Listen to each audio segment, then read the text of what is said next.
Oh, let's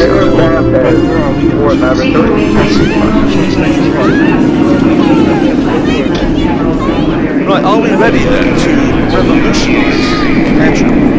The worst bit about every working day is about to get better. Let's do this.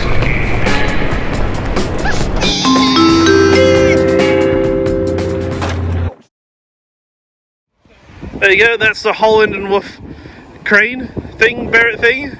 That's the thing that Jeremy parked the car on top of.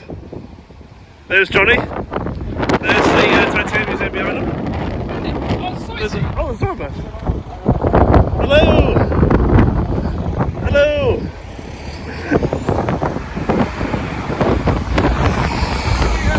There it goes! There goes the Titanic bus.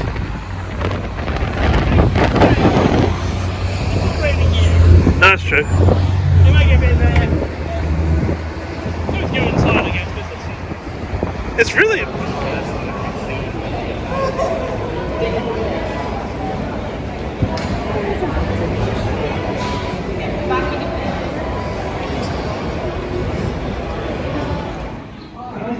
The British ships, like the British battleships, were sharply constructed in a fine shipyard, most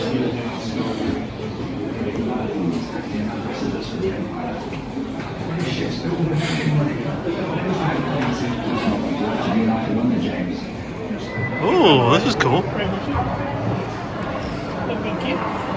Oh, absolutely. Hello, Vernon. Hello down there! Hello down there!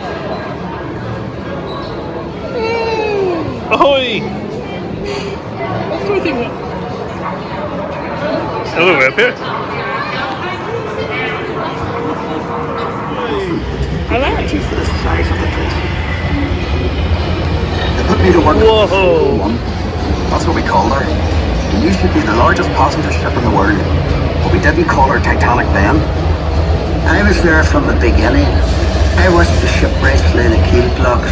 They set big wooden blocks on the slipway to start with, then the keel at top of it, like a backbone, and the frames cut through it like a skeleton. Oh, absolutely, yeah. Workshops everywhere. It took weeks to find your way around. The workshops for every trade you ever heard of. Painters, sailmakers, coppersmiths, boiler makers, cabinet makers. I even learned a bit about French polishing of them. That was way Our better. Lowest is a fine place to work, but dangerous. Every ship cost a life, and there'd be lots of injuries besides. I was in the engine works for a while. Very well equipped it was. That's where we built the triple expansion engines. 2 of them, each as high as a 3-story house. I worked in the frame bending shop. You had heat steel. Oh, it's hot here. furnace, Oh, I'm then getting put them cooked. onto Heat the wave. knobs It's a and heat polished wave. iron, and hammer them curved. We are now. Still work. You had to bend them more than you needed because the frame straightened out a little when it cooled. The shell plates that made up the hull weighed up to 4.5 tons. They were taller than the da. The plates were overlapped on the edges. Some were raised, one after another. We called it clincher. One of the foremen told me years ago. That's how you built these ships. I worked as a heater boy. You had to heat the rivets on a wee plate. You pumped the bellows till the rivet was white hot. Then you get a hold of it with your tongs and throw it up to the catcher. And he put it in the hole in the plate with the holder up. There were 2 hooks on the other side of the plate to hold her up. We had to hammer the rivet so it filled the hole before it turned dull red. The double bottom. That's a wee space we called the tanks, made up of steel Nobody's plates. looking. The rest of the rivet squad Wow, all had to fit into that gap. Oh, heat again. One of the foremen would check each rivet with a special hammer. If it made a ringing sound, we'd have to go back and chase it out after work. I'd get scared working down in that double bottom. You only had candles for light, and the constant hammering against the shell plates. You could hear it all over Belfast. Some of those boys ended up stone deaf, so they did. We were paid 31 bob a week. The heater boy in Cadger got 16 bob, but we all worked the same 54 hours. The upper deck was steel too, and part of the strength of the ship. There's no straight lines in a ship, and when you look down the weather deck, you can see the shear of the hull, but stopped her reflection at sea. The stern frame had to be strong enough to take the rudder turning in heavy seas. You'd have all these timbers and guy wires to steady the frame, and men scurrying around like ants underneath. Oh. When we came to launch day, I was torn between pride and fear. The standing ways were coated in tallow, train oil and soft soap, so the ship would slide when the ship These away guys off in the there having block. drinks. That was the most dangerous part. When the shipwrights were knocking away the last props, they were under compression, you see, and the sliding ways would be released by the hydraulic trigger. 100,000 people watched the launch. Some paid a bob to sit in the reserved seating. There were extra trams laid on. Then we all went off to the pub to wish her well. Ach, you were proud to be an island man that day. And Titanic was the pride of Belfast. Man, I want to join in too. Let's go. Anything but houses. No, we can't stop. There's no parking here. That was it. Thank you for joining us.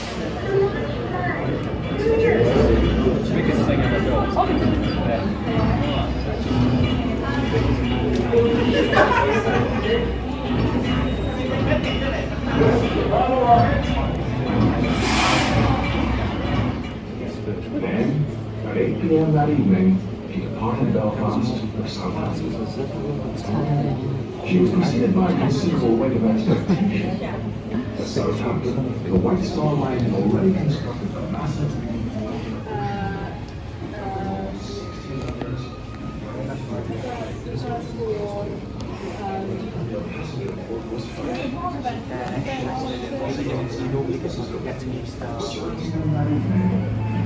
My issue is that you got people walking through it all the time.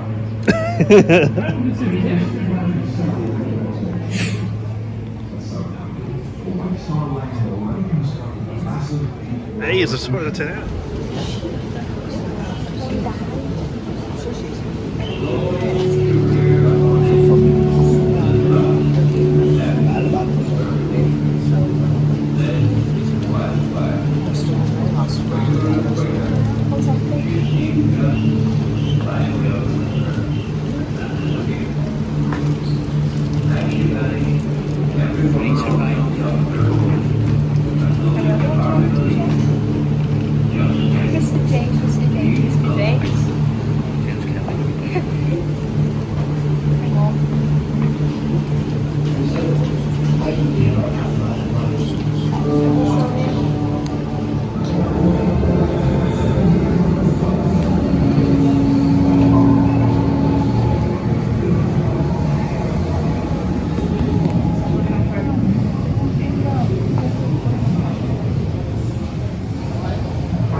Imagine getting settled in Callum and smoking the past.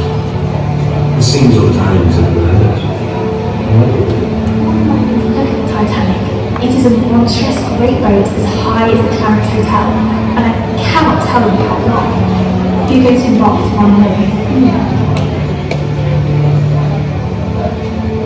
It is a monstrous great boat. The boat is giant in size and fading out like I have never seen a ship before. It looks very big, angry, exciting. I have gotten used to comfortable, and the ship is quite the most luxurious I have built.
I am coming to America on the nicest ship in the world.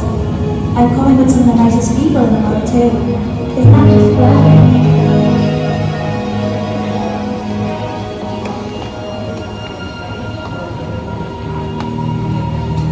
This going away from home will make me a better man and try and lead a good life.